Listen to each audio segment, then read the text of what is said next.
Welcome back to Roll Top Realms presents Tatters of the King. I'm here with my friends and my player characters. This time I wanted to. It seems like a lot a lot of episodes have been recorded for us because we're so familiar with each other and we kind of know our characters already. We've talked about it in session 0 and stuff like that.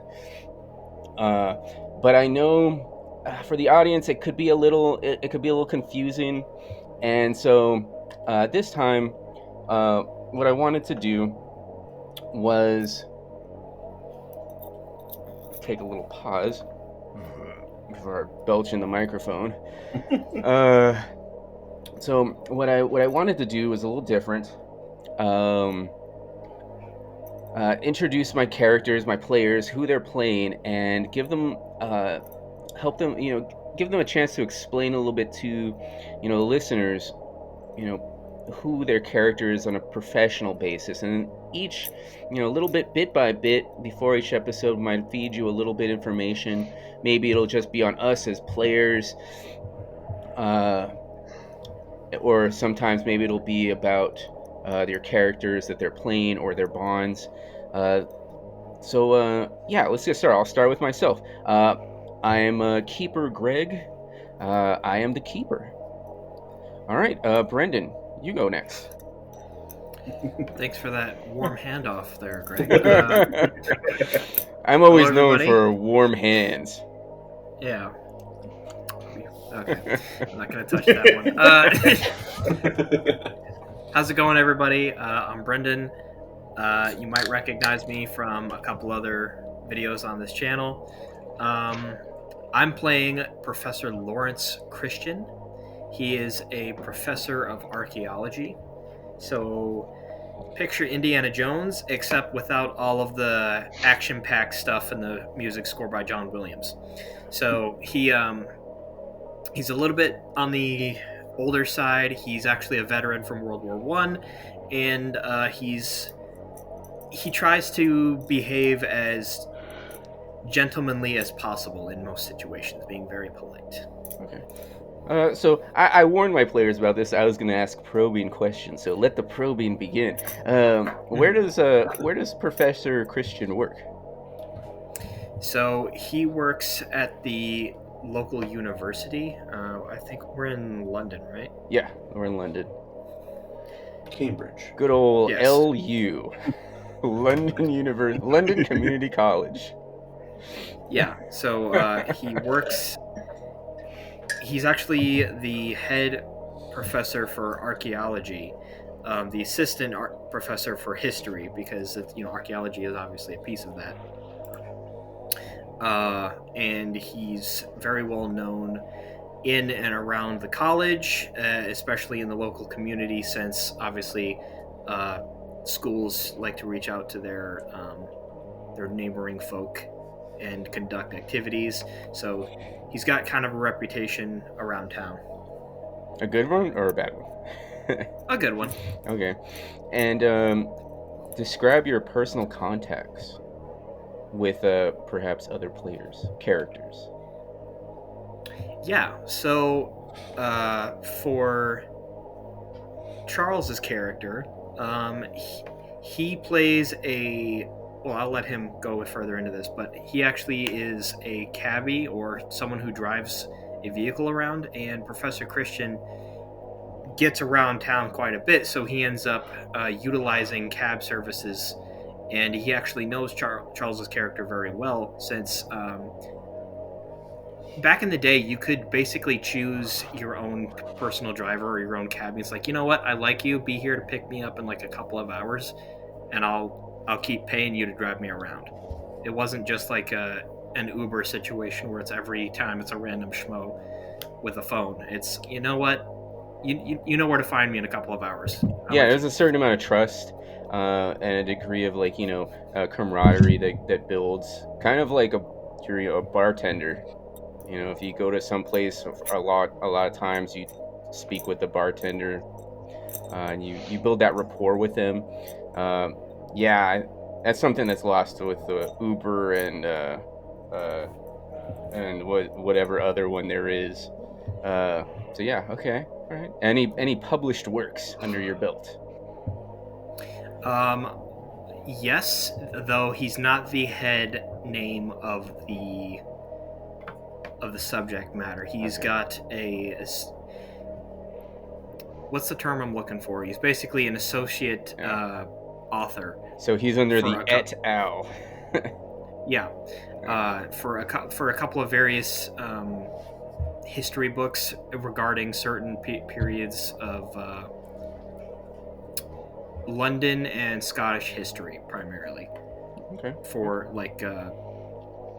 the whole Scottish Revolution and all of the other stuff that happened back then. Oh, okay. Okay. So not like ancient history. It's more like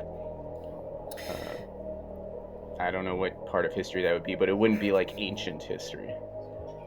Not overly, no. Okay.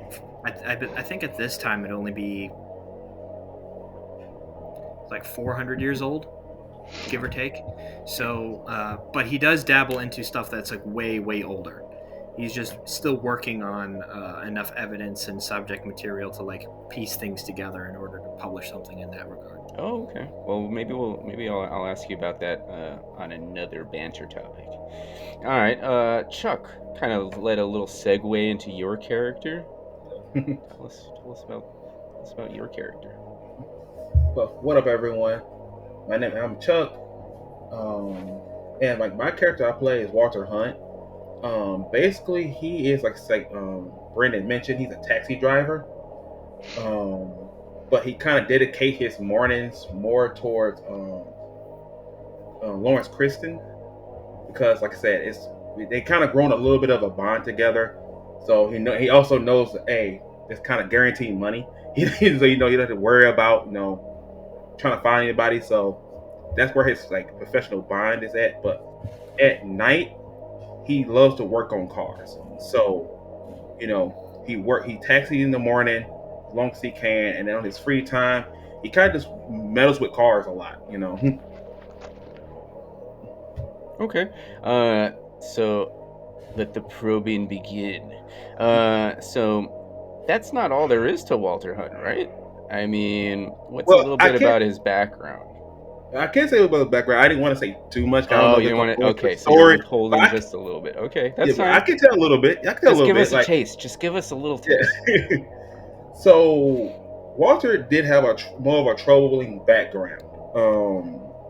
He grew up in a life of crime, got involved in some real messy things, and you we ended a part of his life where he's trying to turn it around, Hmm. and he's trying to escape that life. So that's kind of what you're seeing. The more like he's trying to get more into like society. He's like, hey, I can't keep living that. It's real dangerous. I got to worry about my future. Yeah. Okay. So that's kind of what I'll give. The rest of the backstory, I'm trying to just let it organically coming through the game. Gotcha. Okay. Yeah, we'll do that. We'll probably touch on it a little bit later. All right. John, there was no segue, but it's your turn now. All right. Um, Hello, everybody. I'm John, and today I'm playing Jon McDowell. He is a local police detective for the police department, and an aspiring actor. So yeah, he has a professional link with one of our other players who is a psychologist. He likes to get sort of that insight um, when it's hard to sort of get into the head of certain people, especially murderers. So it's good to have that little bit of like, well, this is why he might think this way, and this is what's motivating these kinds of actions. So yeah, and then we have some sort of like socio-political connections, I would say, with Lawrence Kristen, Yeah, I was right about to ask you. because yeah, we tend to do some of these more humanitarian efforts in tandem because of a shared connection with the church and doing certain things for the general public as a charity. Um, and so, like, Jon McDowell has a tendency to just kind of do whatever physical labor might be involved in setting all these things up. And It hasn't really come up too much, but your character is also Irish or Scottish? He's from Wexford, Ireland. Ireland, okay. And that's why I had previously kind of slipped it in. You were from the Western District of London Police Department, right? Because that's, I think, primarily where. Because I had to look it up. Like where were the predominantly Irish neighborhoods, and it was West London. Mhm. So yeah, I just thought that was interesting because like real history. I mean, this isn't like Faerun or Galarian. This is like actual factual places. There is a theater called the Scala Theater. There is all these things. Um, Maybe not like the cosmic horror part, but yeah. All right. So yeah, that was kind of a segue into our last player character. Ben, who are you playing? I am playing Gaeton DuBois. He's a psychoanalyst, psychotherapist. Pretty well known in his field. I wouldn't say probably the common man, doesn't know him too well, but he's pretty well recognized. Written quite a few books. What's one of those City. books? Well, one of his newest books he just released would be Beyond the Wall of Sleep. It's an analysis of the dreams of the criminally insane, which kind of segues into he does a lot of work at the local asylum and for the police department as kind of analyzing the criminally insane. It's kind of his little pet project on the side. I think your character more than anyone else has a very distinct archetype, physical archetype that you base your character on. Can you give us a little bit of that? If anyone is a fan of the old Disney Atlantis movie, which I am a major fan of, one of the best Disney movies ever made, there's a pretty distinct character named Mole. So if you imagine if Mole and Sigmund Freud came together, that'd be Gaeton DuBois. He's very rotund, short, smelly, often has dirty hands. His isn't soap. It's what? I mean, he's not. Doesn't smell bad, but he's pungent. He's French. I think he's the word. French. He's French. He's French. We lost all our one French subscriber. Just kidding. Yeah. What? Unless they're Canadian, in which case we support you. We support you 100% Canadians. Yes. All right. So with that, I'm going to lead in a little differently into the episode. Instead of giving you a short vignette, should I do a vignette or no? Should I do a cinematic or should I just dump it? However you feel like. Yeah. Have been drinking. So vignette it. Vignette it is. Give us the big V. Give it the big V. It is, Valentine's Day week, so. Oh, okay. Well, this is my Valentine's Day gift to you. We fade out. We fade in as the camera pans around the foyer of the Scala Theater after party for the play. You see groups of people, faces that you recognize now as Talbot Estes, Michael Gilling, Gene Hewart, George Keith, Hannah Keith, Walter Page, the actors and actresses of the play. The camera continues to pan around. You see several women at the bar talking with each other, ordering drinks. An elderly woman, mother of Dr. DuBois, sister of Professor I'm sorry, pause. A younger woman, sister to the professor, and a very politely dressed woman, a friend of Detective McDowell. I'll have to pause and fix that. A friend of Detective McDowell. The camera pans around him like a circle of the whole room, 360 degrees. You see 4 men huddled together. A very short, rotund man with glasses. Somewhat taller man with an athletic build. The detective. A man dressed in average clothing. A driver. A man dressed in a suit and tie. The professor.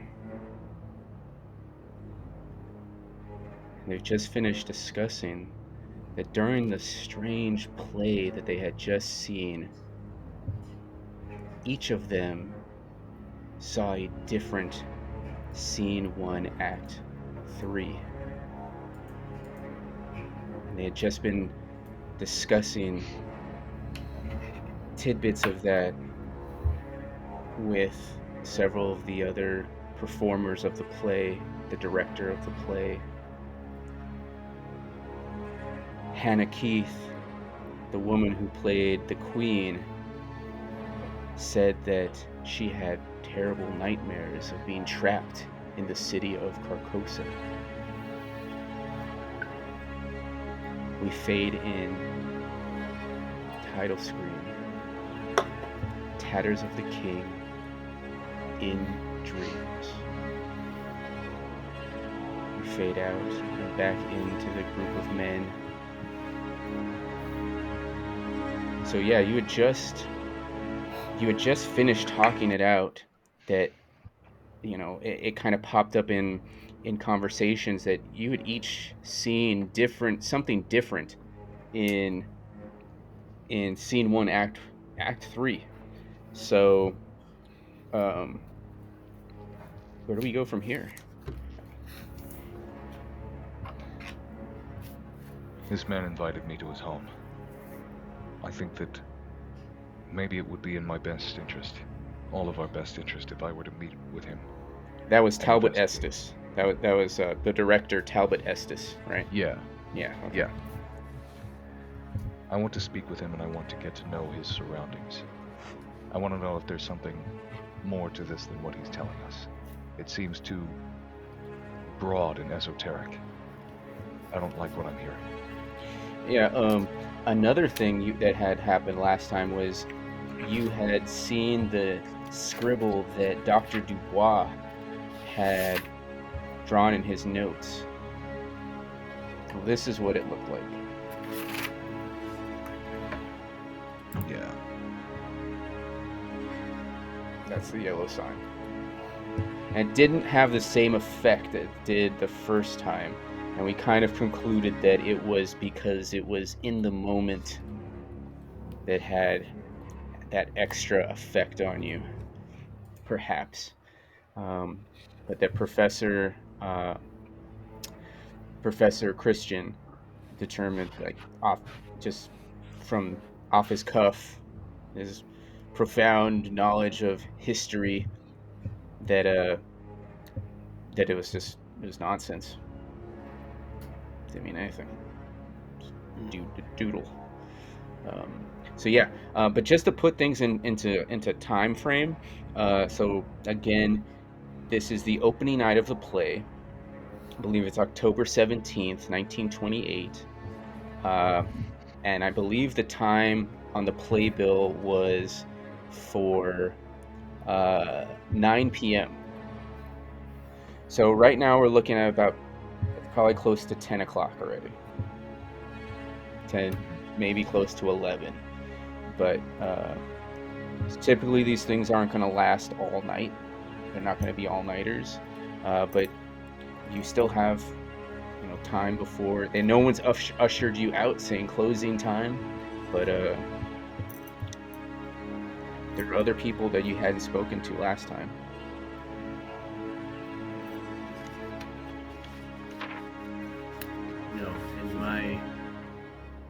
In my field of study, I can identify most symbols, writings, trappings of various types of languages, cultures, and deities, and I can say with almost 100% certainty that this is simply an enigma.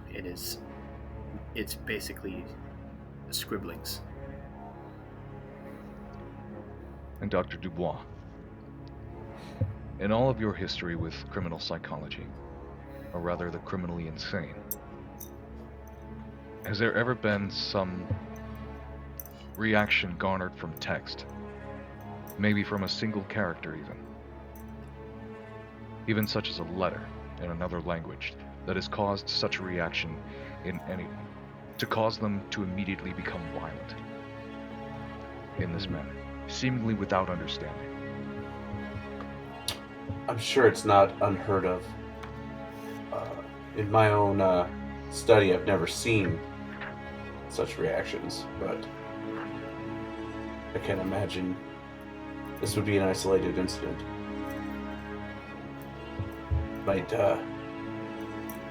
Might require further study. I see. I think perhaps it's time that maybe we should interview some of the other actors, the other people involved. They helped set this up. I'm sorry. Continue. No, that's the more minds we can get on this subject, seems the better. Good. Sir, I apologize. How is this making you all feel? I know this is all kind of coming out of nowhere, right? And this must seem very strange that we're just conducting this investigation right here. And you're a taxi driver, correct? Yes, sir. Yes, good.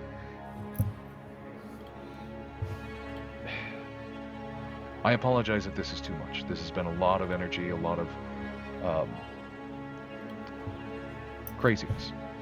Are you okay in all of this? Oh yeah, I'm quite fine. Trust me. I'm saying, it's kind of crazy. It's kind of crazy, but I've dealt with a lot of stuff in my life, so getting information out of people is not unfamiliar with me. Okay. I'm going to formally deputize you, and you're going to help me, because you seem to have your head together, and I know you can handle yourself. You have that kind of look about you. If anybody has any questions for you, you direct them to me. Gotcha. Are you gonna give him a small little aluminum foil badge? Special deputy. Good. He pulls out a small box, I'm gonna- throws badges to all of us. I'm gonna give you this tiny collar pin about the size of a Cheerio, and I'm gonna pin it to your collar. Walter gonna look at it. He gonna unpin it and he gonna put it in his pocket. I've known you for like 30 minutes, my guy. You're deputizing me. It kind of makes sense. Out of all of you, Detective McDowell was the one that failed his sanity roll during the play, so it makes kind of sense that he's like a little on edge about this, just a little, and he's using all his training to like kind of dig into it a little bit. But it makes sense. It was a really weird experience that he experienced more than each of you, because he actually failed his sanity check, and so so maybe it makes a little sense that he's acting this way. All right, so you mentioned wanting to talk with some of the other performers. Uh, yeah, who do you Yes. want to talk to first?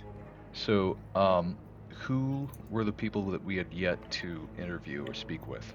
So you've spoken with Michael Gillen and Talbot Estes, the two older gentlemen. You've spoken with the Keiths, George and Hannah. There is still Walter Page, who played Yuo, who was the youngest son of the Queen. He is the round-faced youth, full-faced youth, uh, with long hair, and uh, Jean Hewart, who is the lovely young woman who played Camilla, who was the daughter of the queen, the princess. Okay. Uh, I'm going to approach the young man, and sort of like tip my hat to him and introduce myself. Hello, my name is Detective McDowell. It's my. You were the one who played Yuo, did you not?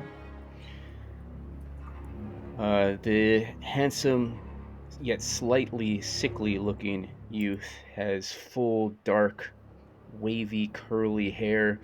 He has a very slight build, slim, but his face has that fullness of youth. He seems to have a slightly worried expression. He goes from staring at his feet, and as you approach and speak to him, he looks up at you, a little nervous. Yes, sir. I did. Did you enjoy the play? I did. I had such a grand time. You look nervous. Come to the bar with me. Can I buy you a drink? Oh, well, I don't know, sir. Uh, I'm still not of legal age to drink. This is Ah, my first right. major performance, so I'm a little nervous. He's very smartly dressed, uh, current to the times, and he's, tugging at his coat, his waistcoat, to make sure there's no wrinkles or anything. But he does walk with you to the bar. As you walk by, you see that Jean Hewart is there, and she's speaking with uh, some other patrons to the play. And as you walk by, maybe as you're speaking with him, small talk, you walk by, you can see his glance shift to her, uh, kind of wantingly. Mm-hmm. Ah, lady over there catch your eye? Oh, yes. He gets really nervous. He blushes. He looks at his feet. Uh, oh, yes. Jean, she's so talented and so beautiful. Uh, I wish I had the courage to talk to her, but I, I don't. Nonsense. I'll tell you what. Life is wasted if you aren't willing to gamble. Alright? Gamble on this moment. Go and speak to her. I guarantee you, if you don't, you'll be wondering for the rest of your life if you could have. What might have happened otherwise? Oh, that's excellent advice. I will. All right. So, did you want to talk to him at all, or if not, he's gonna go and try to speak with Jean. I'm kind of interested to see how this plays out. Oh, I see. You want me to role play with myself? Yeah, a little bit. Okay. Goes up and he It's gets a little smacked. sick. A little sick. You're gonna watch me play with myself. All right. Here we go. You said it. Whoa! Pause. I'll have to edit that out. So, so Walter, he goes. He takes your advice, and he nervously heads over to the actress who played Camilla, Jean Hewart. There is a wait staff that's kind of circulating the room with champagne flutes on trays. And even though he's not of legal age, he does quickly grab one, drinks one, and puts it back on the tray to build liquid courage. And as he does, he goes to approach Jean. And we'll fade back to the rest of the group. What do you guys want to do? So DuBois wasn't part of the original conversation with the brother and sister, correct? The brother and sister. You mean The actors? Oh, they're married. They're a married couple. The Keiths. Oh, the married couple. Sorry, I thought they were brother and sister. No, the Keiths. Yeah. Hannah Keith is just significantly older than her husband. So that was the other two that were doing. So yes.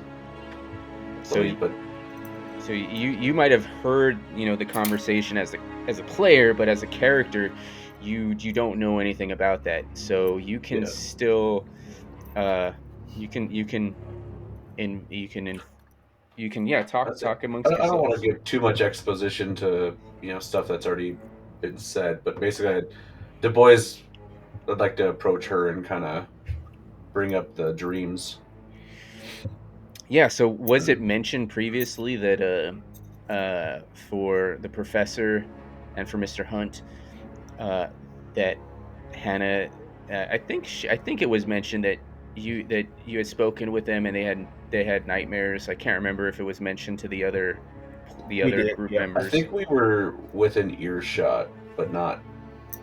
Okay. Like we weren't directly involved in that conversation. So do a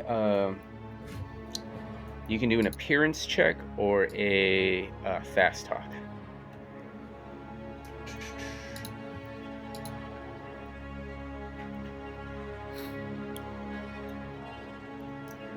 Try to find any of those in here. There it is.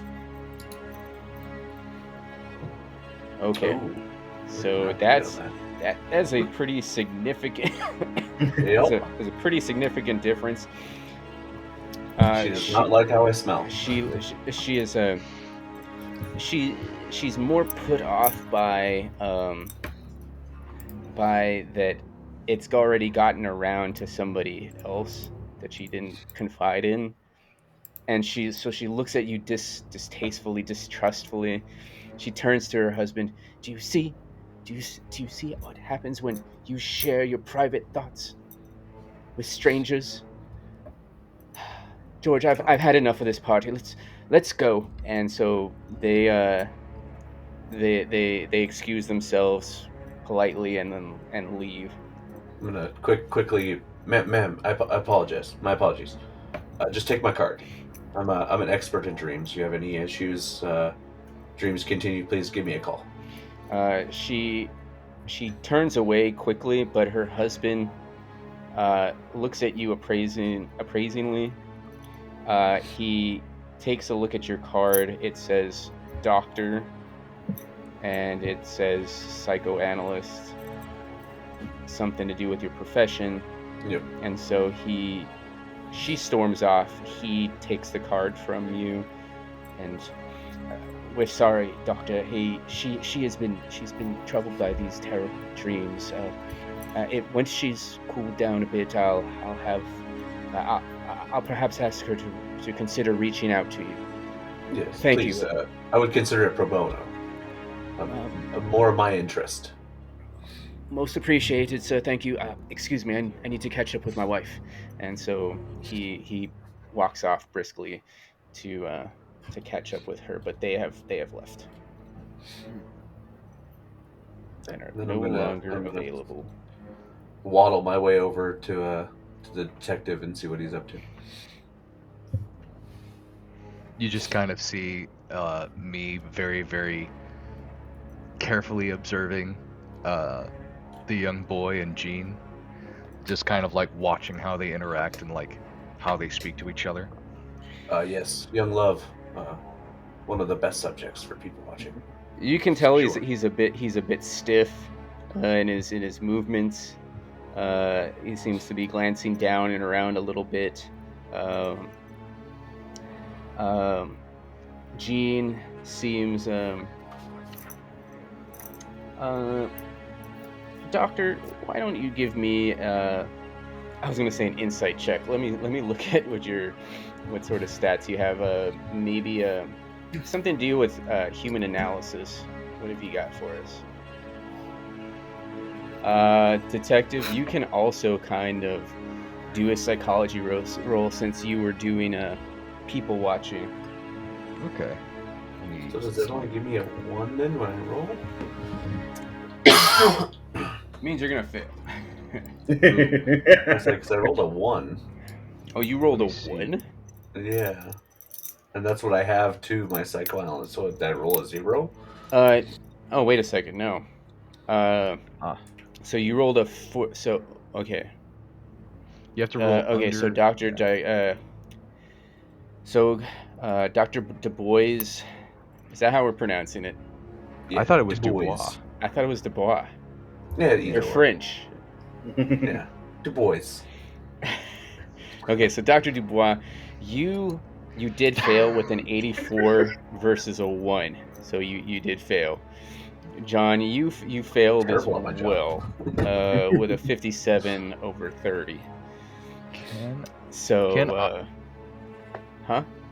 Actually, I rolled with psychology. Can I try with psychoanalysis and gamble it all? I'm trying to get a 1.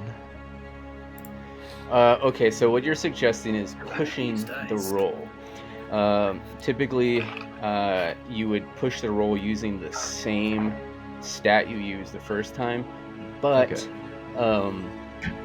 since we're still learning and you're still learning the what skills apply to what, I'll let you use the other skill that you used. So I used psychology instead of psychoanalysis. Can I try with psychology again? Yeah. Just push that roll. Yes. And is there any cost to it? Yes. If you fail, something might happen. Oh, okay. We will then give it a try. We'll gamble on it. Psychology roll goes now. Wow. Okay. Great. So, you can tell that she is a beautiful young woman. Freckles on her face and her arms. She has for the time period that we're in. She has unfashionably long red hair, which is she had been wearing up while on stage, but now she's letting it flow out. So it's almost like the movie Brave, the Disney movie, with the girl with the long bushy red hair. It's kind of like that. So you can tell by her actions that even though she appreciates Walter taking an interest in her, there's something else that's bothering her. You kind of get the same sort of vibe that you got from Miss Keith, from Hannah. Okay. So this was a very, very troublesome production for her. For you know that it was for Hannah. You have not spoken with Jean yet, so you don't know, but you're getting that same sort of jitteriness, slight sort of tremor in the hand. But while you two are doing that, what is the professor and Mr. Hunt doing? Well, Hunt is kind of over here looking at Jean in that area because he spoke to Hannah, and Hannah did mention when she confided in him that Jean was also having like terrible nightmares and was really, really struggling. Yes. So Walter was already kind of focused on Jean and was going to kind of walk over there before the young man kind of came up to her. And he's still thinking about interfering. He really wants to interfere. So he's kind of just sitting there looking how that's going to go. Yeah, you don't... I'm sorry, go ahead. Yeah, as soon as he fumbles, he's going to jump in. Yeah, because you don't want to body block this young little brother. So Or do you? You want to role play this out? Okay. All right. So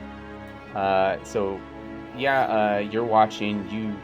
You're not trained in psychoanalysis or psychology, are you? No.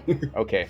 So, but you know what you've been told, and you were told uh, by Hannah Keith that uh, that her her co-star, the woman who played her daughter, was also having troubling dreams. Mm-hmm. So yeah, you're just watching for an opportunity uh, for you to interject in their conversation. Uh, you know what? You do see an opportunity arise as you might not be able to read lips, but you can tell by her gesturing, her physical body language, that she's just excused herself from Walter Page. And she begins walking across the room, the foyer, to where the lavatories are, so the toilets. She's heading off towards the restroom. Okay. So yeah. So Walter will come up and be like, "Excuse me, ma'am. Hello, my name is Walter." Hello, Walter. My name is Gene Hewart.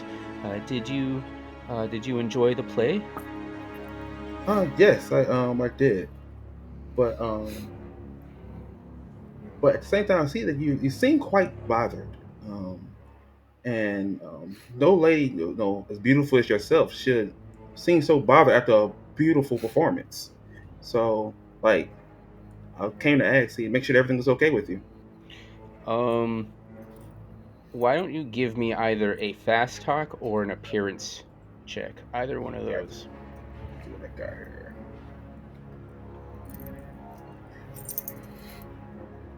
I go with parents.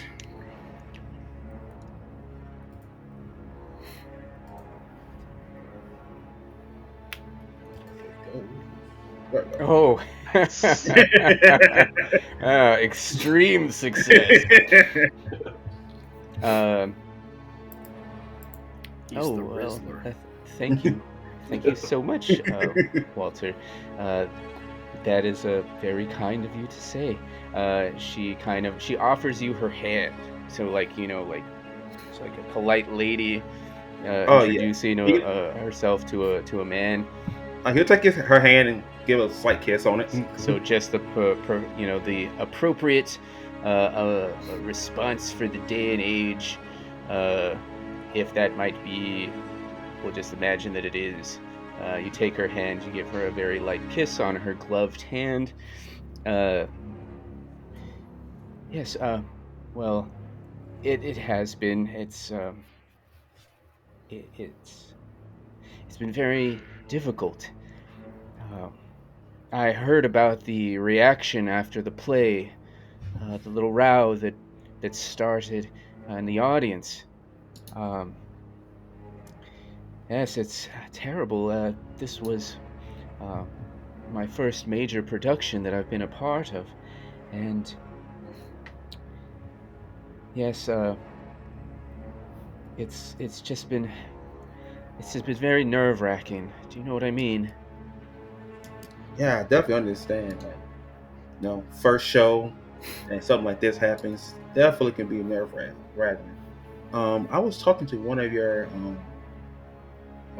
performers, Hannah, and she mentioned that you might also been having nightmares.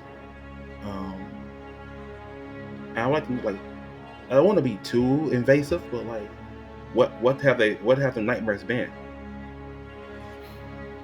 Oh, Walter, that boyish charm of yours will get you through any door, won't it? Let a woman open up to you instantaneously. Why, yes, Hannah did tell me about her dreams. I haven't had the same dreams as hers, but I dream of the yellow sign, the king in yellow, I've had dreams of being in a sunken city, and there are I can't describe the creatures that live there, like man but fish, aquatic, horrible sea monsters living in the city there. They chase me and as chase me through the streets of the city. The city itself is beautiful. It's made of white coral almost. But it's terrifying at the same time. I can't describe how the buildings, if they are buildings, look, but it's all very terrifying, and they chase me, these creatures, through the city. Right as they catch me, I wake up. It's been terrible.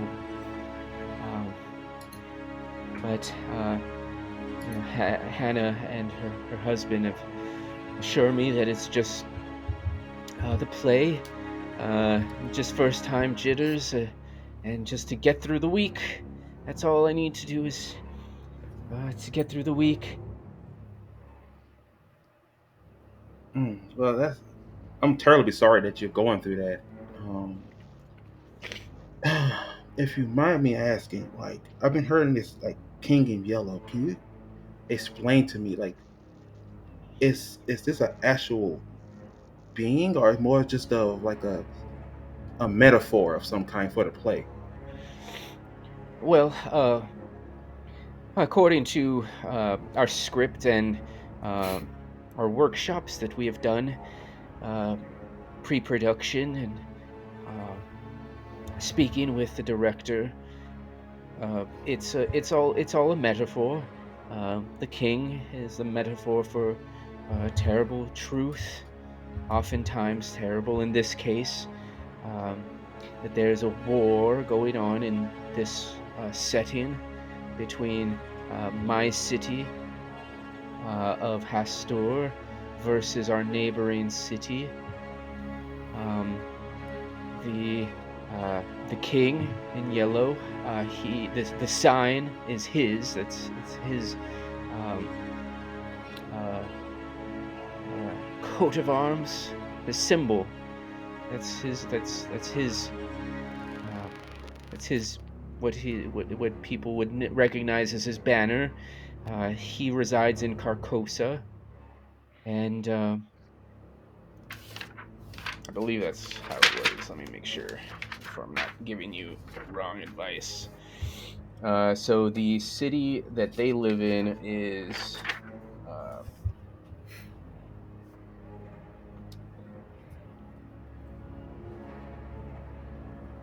okay, no. Her city is Ethil. The kingdom is known as Hastur. So her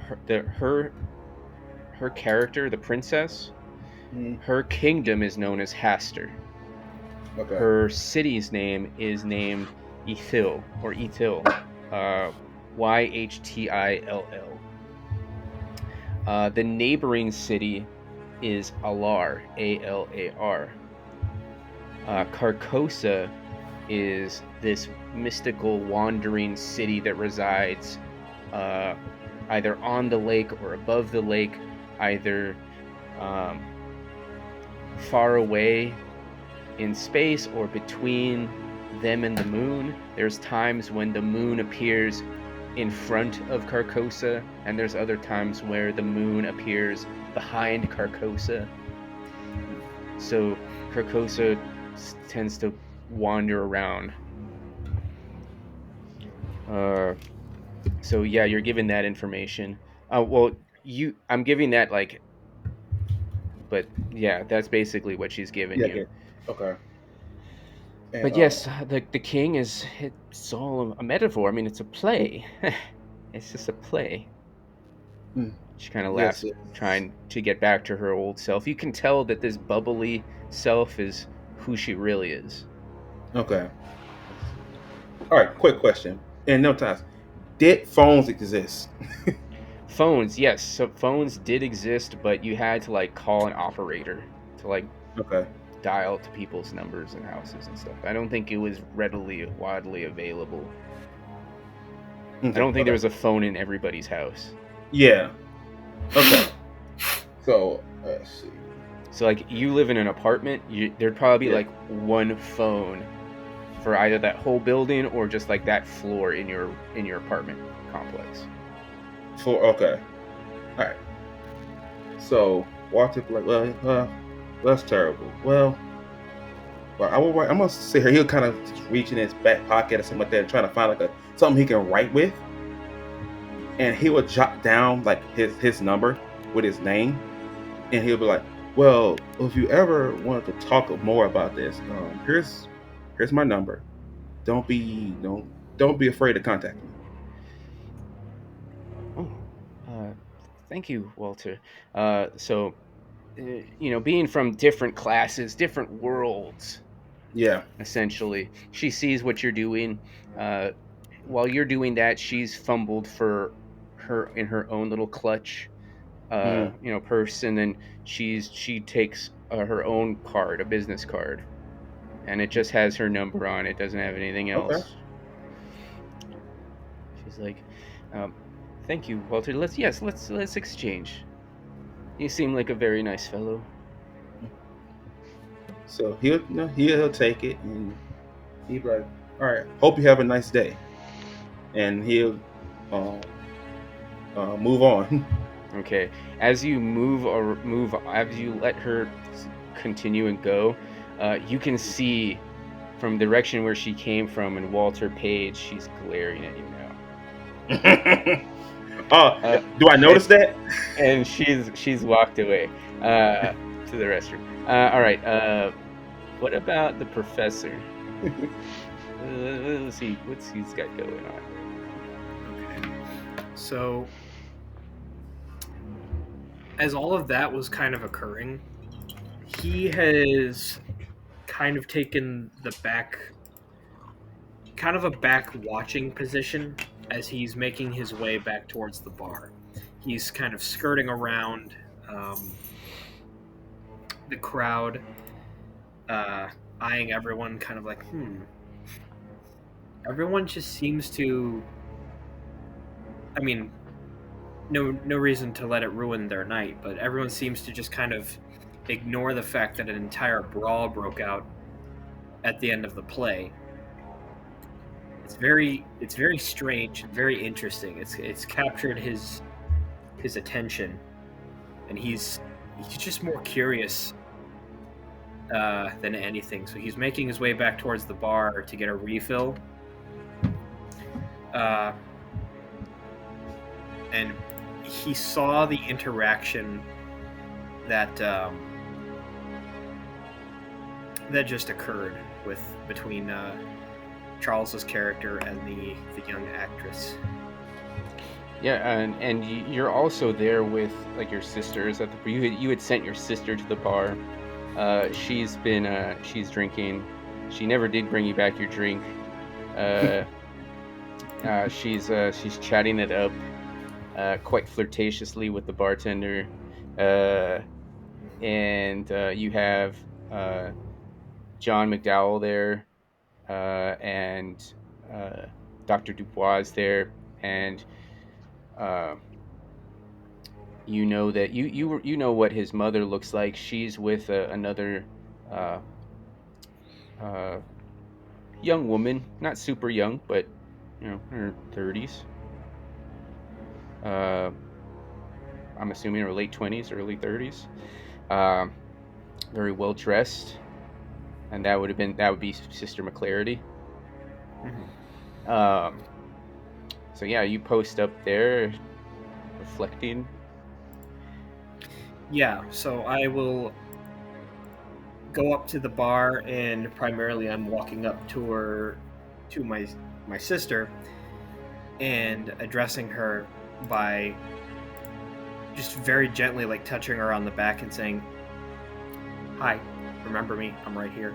As you walk up, she's like laughing loudly, and the bartender is laughing too, and they're both kind of leaning leaning towards each other, and they're whispering, laughing. And as you approach, he stands up, and you tap her on the shoulder. Oh, it's you, brother. Come to ruin my night some more. Evelyn, I do not understand why you insist on so many of these drivel young men. I bring you out to a nice evening to see a play, and you insist on flirtatiously eyeing every man on two legs that's around your age group. I do not understand this. And you, and I'm pointing to the guy behind the bar. Oh, yes, sir. The amount of people in here who do not have a drink in their hand is solely on your responsibility. You need to be focused on doing your job and earning your wage, rather than flirting with this arguably fine young woman. I will not speak ill of her, she's my sister, but you need to pull your head out of your pants and focus on what's going on around here. Yes, sir. Yes, sir. He kind of looks down and then looks back up to your sister, gives like a little coy little grin, and then walks off and goes to assist other patrons with their drinks, refilling champagne flutes or flouts. Getting back to work and busy. Yeah. I'm going to basically pull Evelyn a little bit in closer. It's like, if you insist on making a scene, at least wait until we're outside. A scene? Really, brother? You have no composure or tact at all. If you have insistence on and continuing to make a scene, let's just go home now then. Or perhaps I'll just walk home myself. I do not understand where this sense of self-importance comes from, Evelyn. But fine, if you wish to retire at home, then I shall have to arrange some means of transportation for you. Oh, as soon as a woman shows any signs of independence, all of a sudden, I am the one to blame. It's my fault. I'm acting irrationally.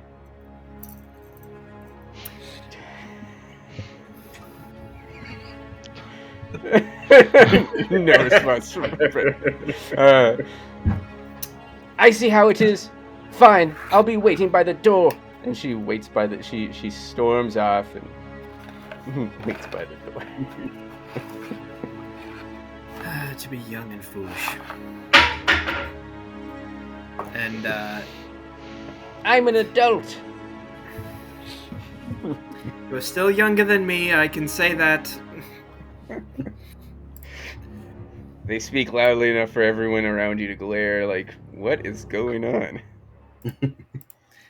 I'll pick up like the scotch glass that my sister had ordered for me and never brought to me, and I'm just gonna go to everybody as I basically down the whole thing, and then turn my attention towards System Clarity and Dr. DuBois' mother. Do excuse my sister; she is still in the passions of youth. Sister is like, absolutely. She is very young and very pretty, but it is important for her to be more careful. You never know who you're going to meet, and not to be irrational or act without a degree of composure, and to carry oneself with grace. And your DuBois' mother is like, oh yes, she was getting very rambunctious. It seemed like the way it was. Not unlike what does your mother call you? Dr. Guy? Guy. Not unlike my boy Gigi when he was much younger. My little geeky. My little Gigi before he put on all the weight and he was young. Oh, it was so fun watching him flounder He's around conversations with girls. He's spent so much less game now since all the weight. Yeah, so. Okay, so kind of taken aback by the whole Gigi comment. He's gonna, you are Dr. DuBois' mother, aren't you? Yes, sir. And you're one of his clients. He tells me to call his patients clients when we're polite company. Yes, I'm sure that's the proper term for it in a public decorum. But yes, I know him. I'm Professor Christian. It's a pleasure to finally meet you. He's mentioned you many times. Oh, yes, likewise. You're a professor at the university. I remember. You served in the war. Thank you for your service. He's gonna gently rub the scar on the side of his head. Yes, I served in the war. Thank you, ma'am. She kind of looks fidgety. She's messing with her water. Looks at her watch. It's getting late. Where's Gaeton? Gaeton, it's getting late. It's nearly 11. We'll be going soon. Of course, Mother. Just a few more moments. All right, boy. Okay. So, getting hurriedly along, your Professor Christian's sisters demanding to be taken home. Night has been ruined. Rambunctiousness of youth has been. The bubble has been burst. Old Lady Dubois wants to go home. And it is getting late. The Sister McClarity hasn't mentioned anything, but you know that she's probably too polite to. But it is getting late. Right. I guess in that case, I'm gonna look for Mr. Hunt and see if he's available to chauffeur us home. Since I don't know if he showed up here with a client or if he just is here on his own free will, or if he's even on the clock. Is it possible to hire his services at this point? Because I know there's a driver here. I know him very well, so. Mr. Hunt. Yeah. How did you? What were the circumstances of your arrival? Did you? I don't think, unless the taxi companies let you have a car, I don't think he can afford one. So I think he rode the train or whatever it was. I don't know during the time, but get there. Mm-hmm. So I know he's not on the clock. But if Professor were to ask, the professor were to ask, let him drive his car, he definitely probably would do it. Okay. In that case, he's probably going to look for him to at least arrange for his sister to get taken home while he discusses the next steps with the detective. Sure. Yeah. It wouldn't. This is the theater district. It wouldn't be difficult.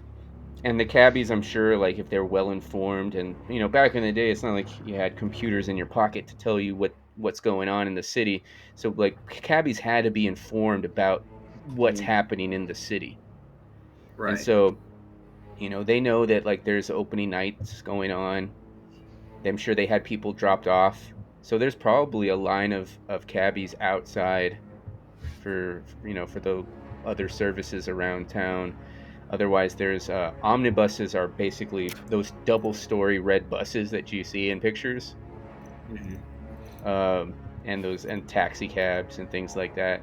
So I'm sure that there's still some available. But you probably want being in your given your credit rating and lifestyle, probably wouldn't take the bus. You probably hire a cab. Yeah, in that case, I'll probably be working on that then to at least send my sister home. Okay, so you're gonna. I did want to discuss things further with the detectives. Like, so what exactly occurred, or what's the going theory? Okay. So if you head outside, you walk your sister out back into the cold. Indeed, you see a line of cabs parked. Several cabbies. There's one having a cigarette, smoking, trying to keep warm in the snow, and the ice, and the cold of winter. Huddled up together, they see you looking around. One of them pushes the other one back, puts the cigarette out on the ground. Yes, sir. Need a ride, sir. Yes, I need this young lady taken to this address, and I'm going to hand him my business card. Yes, sir. And he takes the card. Right. Yes, ma'am. Right this way. And he opens the car door for your sister. And he comes up to you. Yes, sir. And will you be paying, or will she be paying? I'm going to reach into my coat and pull out a couple of notes, like Pounds? Like pounds or bills or whatever. Yeah. Like basically the paper version of their currency. Yeah. And give them to him. Like, hey, okay, here's this for the fare, and then a tip to make sure she gets there. Yes, sir. Absolutely. Right away, sir. And he turns around. He gets into his car. It's been running the whole time because it's cold. He didn't want to take a chance of it not starting up again. So, they drive away. And if you're interested, you take note on the cab number and everything. You have that, just in case your sister doesn't arrive. As I watch her depart, I'm going to pull out my pipe again and light it. Okay. So you light your pipe. And I'm going to turn around and look for the detective. Yeah, you'll have to go back inside. Back inside, what are you guys doing? So, the detective is kind of like, nobody really, it's kind of like hushed, like he's speaking with Sister McClarity in like a way that seems like almost, from everyone else's perspective, it might seem pretty obvious, but it's one of like an amorous flirtation, and he's clearly like all of his advances are being rebutted in a manner that is almost like laughed off.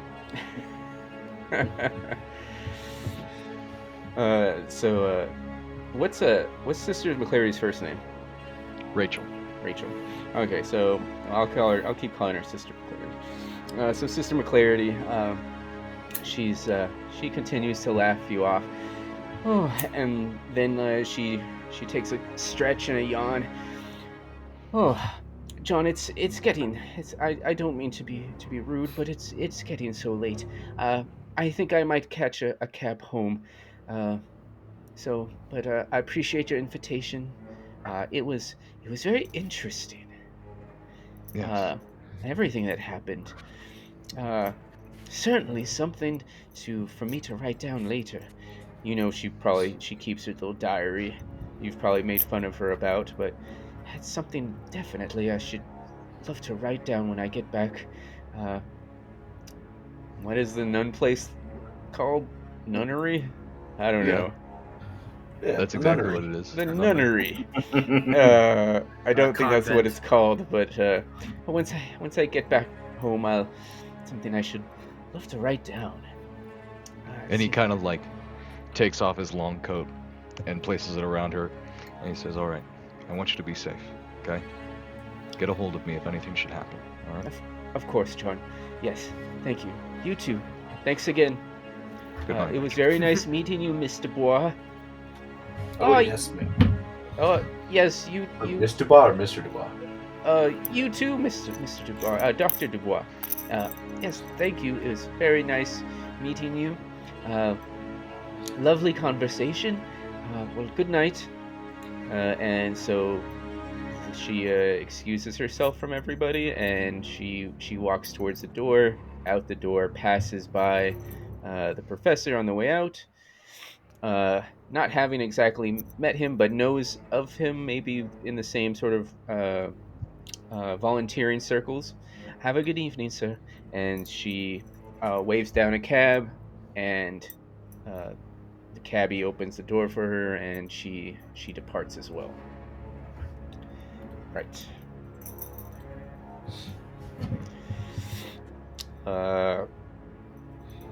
Mr. Hunt, you came by yourself, so I mean, you're pretty much all set. Yeah.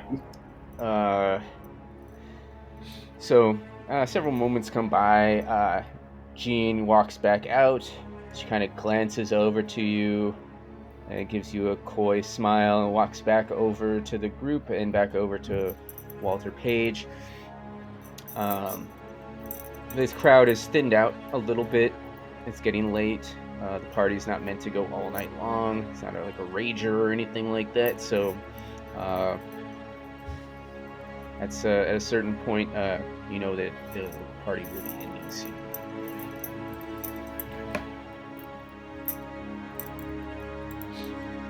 I'm sorry, Mr. Christian. Did you want to speak to me? Yes, John, actually, I did.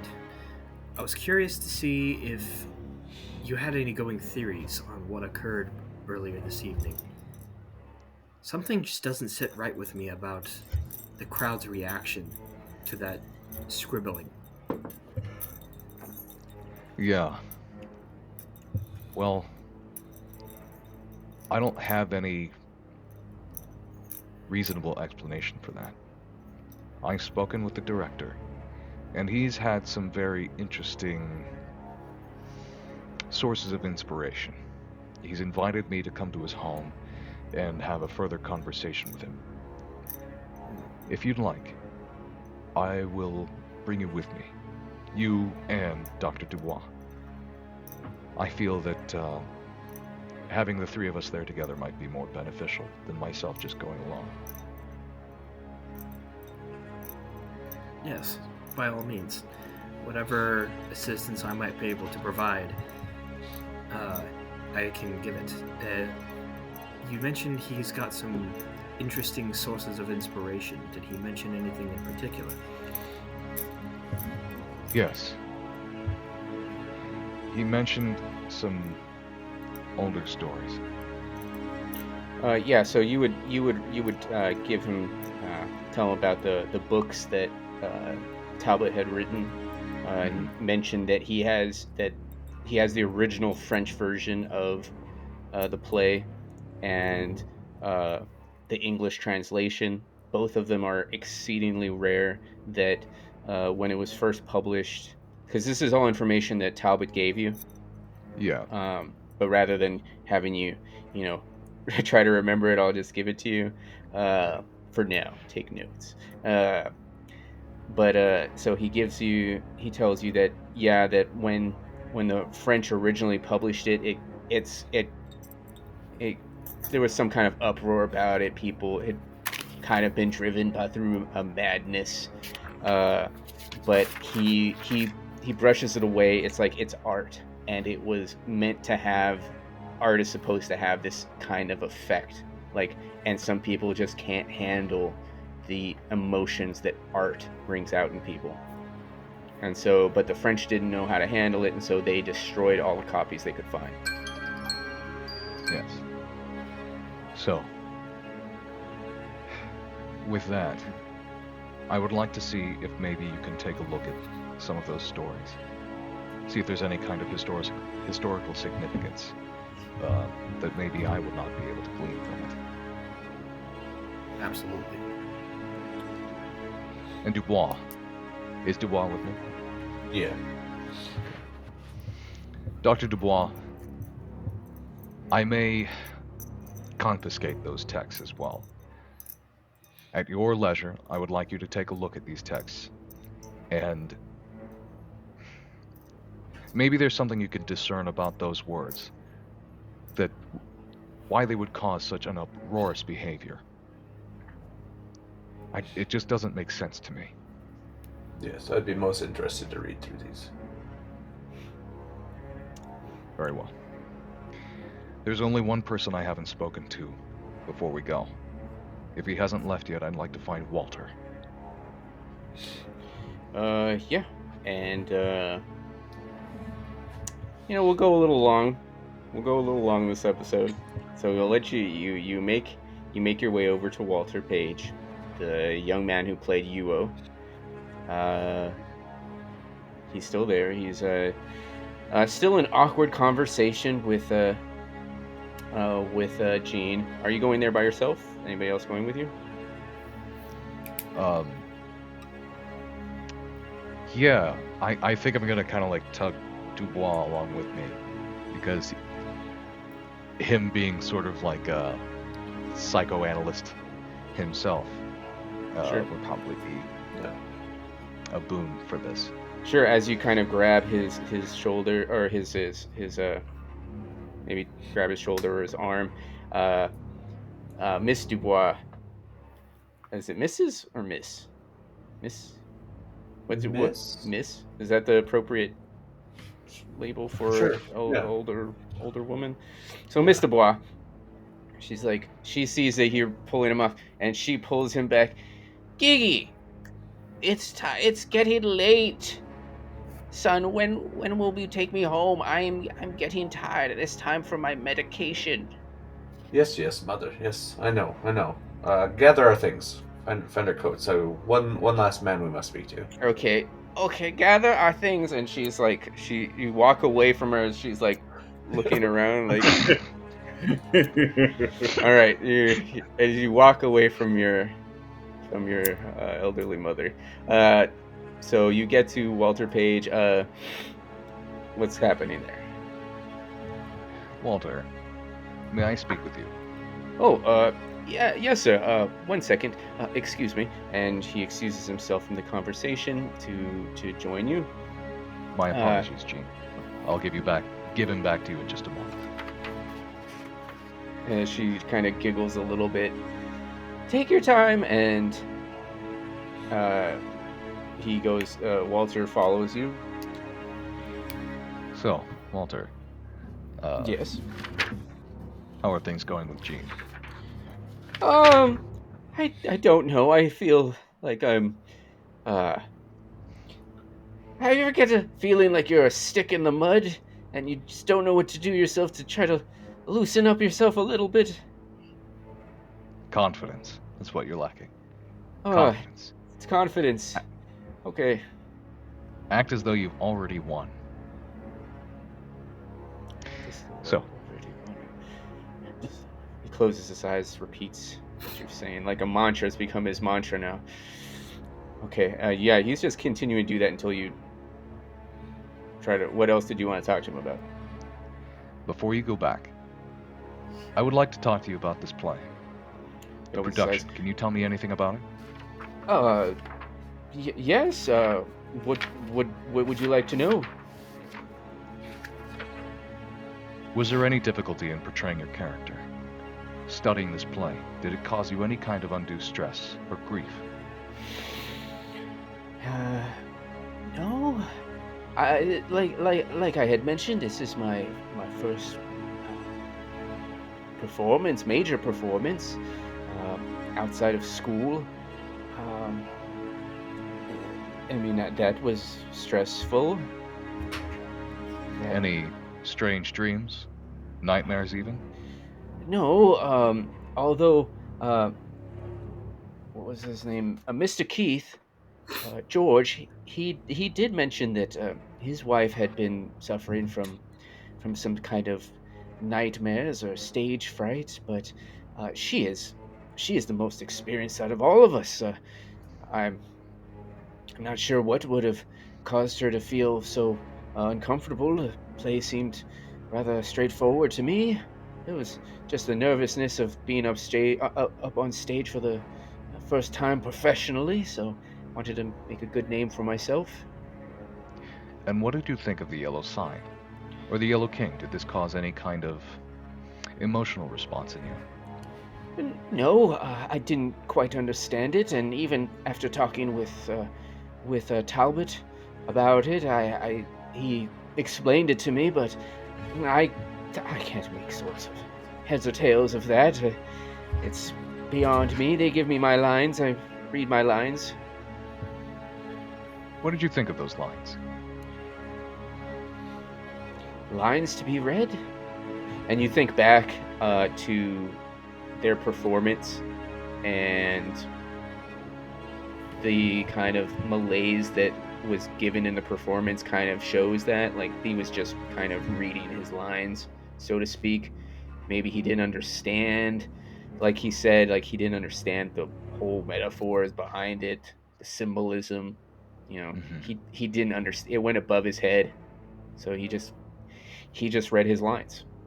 That makes sense to me. Very well. For your first time, it was quite good. But, Thank you. having said that, you might want to work on your reading just a little bit more. Be a little bit more analytical in how you read your lines. Try and understand them a bit more. Yes, I'll try to do that. I'm something of a thespian myself. Oh, have you acted, performed in anything? Oh, a lot of background acting, really. Nothing too grandiose as what you have yet, but I enjoy the art. I take part in it frequently. Well, all right, sir. Thank you. It was very nice meeting you, and thank you for the advice. And he goes back and he puffs out his chest before approaching Jean as though he's already won. And you can see he's closed his eyes and he's whispering to himself, and he goes back into the conversation. And we will close out there. Fade out. And we'll pick it up next time on Roll Top Realms presents The Tatters of the King. Bye for now.